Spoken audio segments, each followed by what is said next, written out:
के लिए लेके आया है एक ऐसे एडवेंचर की कहानी जिसे सुनकर आपके रोंगटे खड़े हो जाएंगे और जिसके बारे में शायद आपने पहले कभी नहीं सुना होगा। दुनिया के सबसे बड़े शिखर माउंट एवरेस्ट को सर करने की शुरुआत 1921 से ही हो चुकी थी, लेकिन उसकी चोटी तक कोई नहीं पहुंच पा रहा था और एवरेस्ट की चोटी तक पहुंचना इतना आसान भी नहीं था, क्योंकि वहां तक पहुंचने के लिए बेहद ही मुश्किल और खतरनाक हालातों से गुजरना होता था, क्योंकि 29,028 फीट की इस के रास्ते में बहुत सारे मौत के दरवाजे हैं।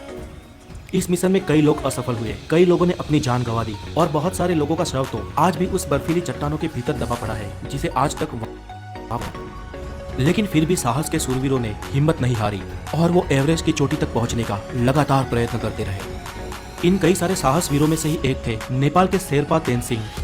सन 1952 में नेपाल के शेरपा तेनसिंह के दिमाग पर एवरेस्ट को सर करने का जुनून सवार था। रेमन लैम्बर्ट और शेरपा तेनसिंह ने एवरेस्ट को सर करने का प्रयत्न किया था, लेकिन वो उसमें निष्फल साबित हुए थे। 1952 और रेमन लगभग पूरे एवरेस्ट पहाड़ को चढ़ गए थे, लेकिन बेहद कठिनाइयों के चलते उन्हें एवरेस्ट की चोटी से महज 1000 फुट की दूरी से ही वापस आना पड़ा। मंजिल से इतने करीब होकर भी वापस आ जाने का दुख उन दोनों को था, लेकिन तेनसिंह ने हार नहीं मानी। फिर से एक साल बाद सन 1953 में तेनसिंह 7 अंग्रेज और 2 न्यूजीलैंड के पर्वतारोहियों के साथ एवरेस्ट के अभियान के लिए निकल गए। तेनसिंह और एडमंड हेनरी की टीम ने पहाड़ चढ़ने की शुरुआत 9 अप्रैल 1953 के दिन की। बर्फीले रास्ते, माइनस में टेम्परेचर, हिम नदी, कभी भी टूट पड़ने वाली बर्फीली खाइयों के बीच वो लोग एक के बाद एक कैंप बनाकर अपनी मंजिल के करीब बढ़ते रहे। लगभग 20,000 फुट की ऊंचाई तक पहुंचने के बाद एक छोटी सी दरार को पार करने के लिए हेनरी ने डाइव लगाई, लेकिन उनके भार के कारण बर्फ की चट्टान वहां से खिसक गई और वो हमेशा के लिए उसमें दबने ही वाले थे कि पीछे से समय रहते तेनसिंह ने रस्सी फेंकी और हेनरी ने उसे पकड़कर अपने प्राण बचा लिए। अगर तेनसिंह ने वो रस्सी ना फेंकी होती तो हेनरी उस वक्त अपने जीवन से हाथ धो बैठते। खैर, एडमंड हेनरी और टीम धीरे धीरे एवरेस्ट की चोटी से नजदीक आते रहे। उनसे पहले चढ़ाई को शुरू करने वाली चार्ल्स इवान की 9 सभ्यों की एक टीम थी, जो तेनसिंह की टीम से पहले एवरेस्ट को चढ़ने वाली थी। अगर किसी कारण इवान की टीम एवरेस्ट में चढ़ने को निष्फल हो या चढ़कर वापस आ जाए, उसके बाद ही तेनसिंह की टीम को आगे बढ़ना था। हेनरी और तेनसिंह की टीम ने लगभग आधे से ऊपर एवरेस्ट को सर कर लिया था। एवरेस्ट की चोटी से पहले आने वाली ये आखिरी छोर सबसे खतरनाक माना जाता है, जहाँ पर पहुंचते पहुंचते कई लोगों ने आखिर में अपनी जान गंवाई है। एक तरफ इवांस की टीम इनसे पहले आगे बढ़ रही थी और 26 मई के दिन माउंट एवरेस्ट के शिखर से वो लोग सिर्फ 300 फुट की दूरी पर थे, लेकिन इवांस और उनके साथी बहुत थक चुके थे। उनके शरीर ने जवाब दे दिया था, उनमें अब एक कदम भी आगे बढ़ाने का हौसला नहीं था और वो चोटी से सिर्फ 300 फीट की दूरी पर वापस लौट गए। यहाँ पर इतिहास किसी और के नाम पे ही लिखा जाने वाला था।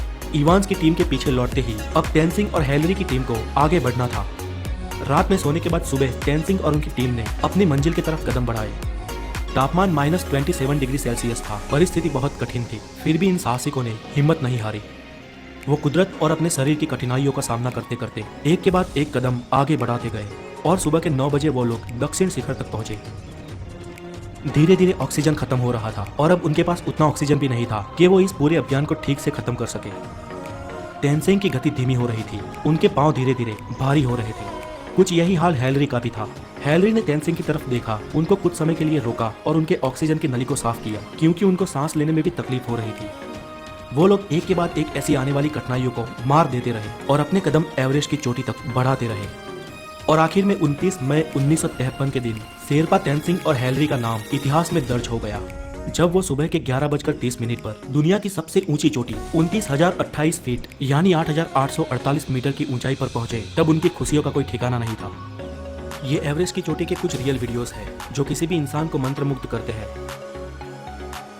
इस तरह विश्व के लिए दुर्गम एवरेस्ट का शिखर नेपाल के शेरपा तेनसिंह और न्यूजीलैंड के एडमंड हेनरी ने सर कर लिया और इस तरह इंसानियत ने और एक कुदरती विषमता को परास्त कर दिया। आज के लिए इतना ही, और अगर आपको ये डॉक्यूमेंट्री अच्छी लगी हो तो इसे हो सके उसे शेयर और लाइक